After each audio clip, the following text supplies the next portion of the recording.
coordinator for the Chesapeake Climate Action Network. And we have a couple speakers, we have some music, but first I want to thank you all for coming out on a cold day in rush hour traffic to come out here to show Governor McAuliffe the light. He just returned to the United States yesterday from a climate conference in Germany. And I know for a fact, people at that conference were asking him about these pipelines because this is his legacy, and we're telling him he needs to see the light. This can't be our legacy. We need to stem the tide of climate change now. So the first person that's going to be speaking is CCAN Executive Director Mike Tidwell. Mike? Right, Mike. Thank you, Jam. It's really great to be here. So many familiar faces. We've been fighting these pipelines for 3 years now, and it's been an honor to organize with y'all, to get arrested with some of you, to fight against these pipelines. And really, what we're doing is we're fighting to help our elected officials and the public to see this, to see the light. You know, we're trying to move our society toward the light of truth. You know, Dr. Martin Luther King used to say, no lie can live forever. The arguments for the Atlantic Coast Pipeline and Mountain Valley Pipeline are lies. We know they're not good for us. They're not good for the planet. And our actions over the last 3 years, our actions today, our actions especially over the next month and a half, are going to be all about shining light on this issue and moving our society toward this, toward the light, and appealing to our governor to recognize the moral light. I think he's jet lagged right now, just right back from Bonn, Germany, as Jam said, where he proclaimed his climate, defender bona fides. And the reality is these two pipelines together would be equal to doubling all the greenhouse gases from existing power plants in Virginia. This is bad for the climate, and we need to move toward this. And no lie can live forever. And you guys are the truth. You are the truth, and it's an honor to be here with you tonight for this somber, meaningful, and deeply affecting event. Thank you. Thank you, Mike. So right now we're going to have a song sang to us by a local Richmond musician. Laney, do you want to come up here? Is this a sing-along? Can we sing along to this? Sure. All right. Sure. You just can, we'll sing it through twice, and you just jump in where you can. Or you can just sing, we are, we are, we are, we are. Born of water, cleansing, powerful, healing, changing. We are born of water, cleansing, powerful, healing, changing. We are born of water, cleansing, powerful, healing, changing. We are born of water, cleansing, powerful, healing, changing. We are born of water, cleansing, powerful, healing, changing. We are born of water, cleansing, powerful, healing, changing. We are born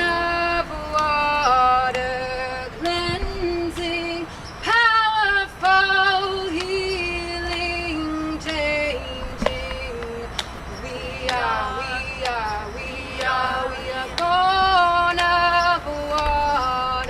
We are born of water, cleansing, powerful, healing, changing. We are born of water, cleansing, powerful, healing, changing. We are born of water, cleansing, powerful, healing, changing. We are born of water, cleansing, powerful, healing, changing. We are born of water, cleansing, powerful, healing, changing. We are. Okay, thanks for that, Laney. before I introduce the next speaker, I just want to plug on December 2nd, there's going to be a massive rally and concert in Richmond, Virginia. We're going to try to have over 750 people here to link arms around the entire Capitol Square and then join at the National shortly thereafter for an amazing program to stop the pipelines in Virginia. The next speaker is a local activist, works with the group Indivisible Midlothian. I'd like to introduce Stacy Lovelace.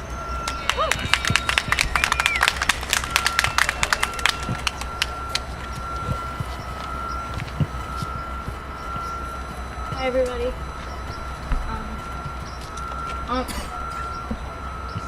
Almost exactly 4 years ago, after winning an election that a lot of people here may have helped him win, Governor Terry McAuliffe promised in his acceptance speech that he would be governor for all Virginians and said that the real test would be his actions once he took office. Did Governor McAuliffe forget about the Virginians whose property is threatened by these pipelines that he supports? These people's land, in some cases their livelihoods and survival, would be destroyed by these pipelines. Did he forget about the predominantly African American Virginians in historical Union Hill?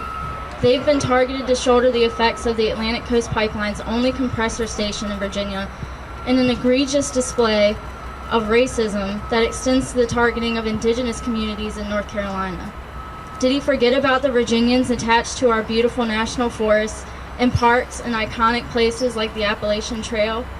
These pipelines would destroy parts of these conservation areas, harming the land and wildlife, as well as those who depend on the tourism revenue some of these spots generate. And did he forget about our Virginia children? They will have to breathe the air contaminated by the emissions from these pipeline projects, projected to be the equivalent of 45 new coal-powered plants, and live with the effects of this contribution to climate change long after we're gone. They will have to drink the water contaminated by these pipelines, which will cross 6 river basins and threaten the water of millions of people. It's safe to say McAuliffe broke his promise and he failed the test. And he lied. Just in his last State of the Commonwealth address, he touted that he had taken action to protect Virginia from the threat of climate change and had taken great strides to protect Virginia's historical and natural assets. I think it's been made clear that both of those statements are false. McAuliffe may defend himself by saying he wants to provide jobs with these pipelines and boost the economy, but the negative economic impacts of the devaluation of property, the destruction of income-providing farmland, and the lost revenue in tourism, all for the creation of less than 100 permanent jobs, prove that false as well. The truth is, McAuliffe is not a governor for all Virginians, but a governor bought and paid for with the thousands of dollars of donations from corrupt companies like Dominion, who put profit over people, profit over the air we breathe, profit over the water we drink, profit over the land and the wildlife, and profit over our children's futures. Governor McAuliffe and Dominion insult our intelligence by claiming otherwise. Being here tonight shows that Virginians have seen the light. It's high time McAuliffe see it too and condemn these awful pipelines. And our new governor-elect, Ralph Northam, should do the same, or he's already failed the test as well. Thank you. Thanks, Stacey. Our next speaker is one of the co-chairs to Virginia Interfaith Power and Light and a local faith leader. Please give it up for Reverend Dr. Faith Harris.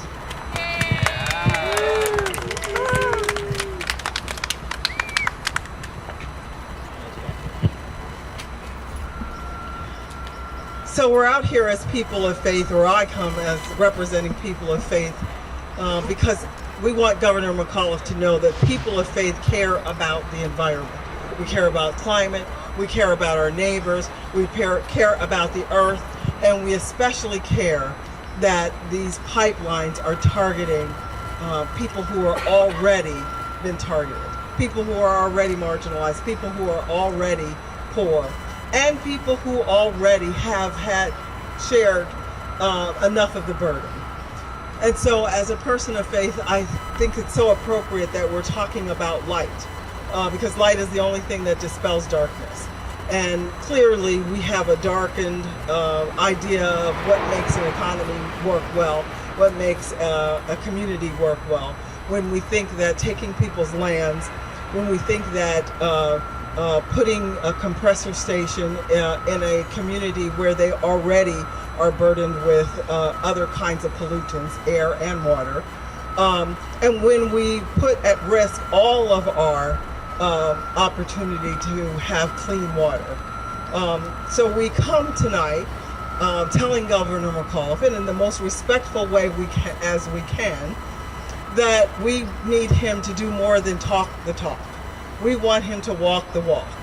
We want him to stand up for the people of Virginia, the people of Union Hill, the people who are targeted for the Atlantic and the Mountain Valley Coast pipeline. That we want him to stand against those who would take advantage of the good people of this state for the purposes of making money. At some point in our lives, we have to come to a place where we recognize that everything cannot be commodified. We cannot put a price on everything. And that the price that we put on the lives of our children and future generations ought not be how much money Dominion Energy can make today, but how much they will be able to enjoy the clean air, drink clean water, unpolluted, and enjoy the environment, enjoy the climate, enjoy the good earth that has been given and ceded to us all. So I'm happy to be here to be part of a movement and a shining of the light and calling on our governor, present and our future governor, to take this matter in hand, to begin to walk the walk and to say no, right? To use his power, to use their power to say no to these pipelines.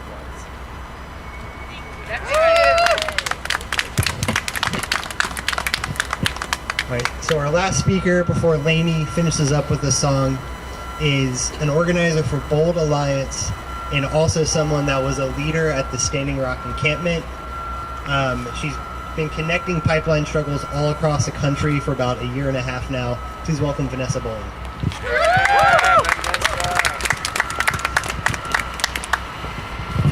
Thank you all for being here in the cold. And I'm very honored to stand here as a representative of Bold Appalachian, but I am humbled to stand here as an indigenous woman and as a water protector. We have a really tough battle going on here as these pipelines are continuing to press forward, these companies to pollute the air, the water, and the land. There's over 2,000 waterways that are threatened, and it's time for our elected officials to listen to us. The voice of the people in Virginia have spoken that these pipelines are not necessary nor wanted, and they continue to listen to a power of a corporation that has way more money than we ever will combined. So we need to have the Governor McAuliffe to do the right thing now. It's time to shut the pipeline down and say no, it's not good for Virginia. But we all also need to have Ralph Northam listen. He is coming into power. He can stop these pipelines as well. We also need to put a lot of pressure on these upcoming water board hearings that they do have the power, and the power of the people have spoken. Our voice has spoken, and our voice has been lost by Dominion's big pockets. We don't need to support them. It's their job to support us. We pay their salaries, not only the governor, but the people who work for Dominion. Without us as customers, they're out of business. So they need to do the right thing for us. These pipelines just are not necessary. And I am deeply disturbed that there have been indigenous sites found along this pipeline, and they're going to be just dug under. We have to look at the marginalized communities, the rural farmer, of things that make Virginia great. We have a very diverse population, but the marginalized communities are most affected. I stand in solidarity with those people, with the land, with the water, and with the air that's about to be polluted. I just encourage you all to please come on December the 2nd and come and join us, rally together. Let these landowners, let our voice be heard. It is not ironic that this is happening on the day of Dominion Christmas Parade. It's not even Richmond's anymore. They own it. So let's take our power back. Let's stand together. Let's show a powerful front that we don't want these pipelines. We don't want Dominion to be controlling our states. We don't want Duke to be controlling our state either. And just stand together with West Virginia, Virginia, North Carolina, all one people, all one voice, and take back our power. And speaking of power, we have a representative from the Power Alliance here today. The Power Alliance, for those of you who don't know, is a coalition of landowners in West Virginia and Virginia that have been fighting the Mountain Valley Pipeline for the better half of 3 years now. Please welcome Mari Johnson. He drove 4 hours to be here today. I won't be real brief, but we have to stand together. MVP, ACP, it's all the same thing. I know most of the MVP route. I know a good bit of the ACP route. And both of them are going through some of the most pristine areas of the entire eastern United States. On the Giles County, I was born in Giles County, so I'm a Virginia native. I live in nearby West Virginia. I actually helped as a young man growing up with some of the people that built the Appalachian Trail. And I have a deep love for the Appalachian Trail and these mountains. Water knows no boundaries. Our wildlife knows no boundaries. So we got to stick together in both states, and we got to stick together on both pipelines, and we will defeat these things. And thank you for letting me be here. Thanks, Mari. And to close us off, Lainey Sullivan again. We're going to have another song. Hopefully this one's a sing-along too. I know we all like singing. Actually, even more special, I'm going to pass the mic to Andrew Tyler to sing a really beautiful song. Andrew's a wonderful singer too. Yeah. Andrew's been a coalition member for a long time, working with all of us. Wingupo. I wasn't scheduled to speak, so I'll keep this brief. I'm Andrew. I'm with the Coalition of Woodland Nations, and as some of you know, I always start off by saying that we of the coalition are the descendants of the original people of this land. This house, these buildings are built on the bones and blood of my ancestors, but we as an indigenous people are still here. Our lands were stolen from us, but our mandate by the Creator to defend the land has not been taken from us. So I and other indigenous people stand with you in solidarity. We do things in a prayerful way. A lot of non-native people don't understand that, and they get threatened by it. But we don't change our ways. This is how we've survived 500 years of colonization. I want you to reach out to your Creator as I sing this song and pray for those who make the decisions that have to be made. Let them think of their ancestors, but more importantly, think of their descendants. Oh my yo, Wingan, Keo Kenya Kawamanis. Oh mamis, Basko ne kuta aman, Jepsen muskai wa. Basko ne kuta aman, Jepsen muskai wa. Keo Kenya, Patal to Namdare, Kopeng Tenan. Basko ne ahon, Kuamanis, Muskaiwa, Naskoro, Wyox, Max Jepsen, Wingan, Kakawasu, Tuwajasu, Tuwoen, Tuwajasu, Tuwoen, Ahon, Kuamanis, Ahon, Kuamanis, Basko ne, Ahon, Kuamanis, Basko ne, Ahon, Kuamanis, Ahon, Kuamanis, Basko ne, Ahon, Kuamanis, Basko ne, Ahon. Let's go now.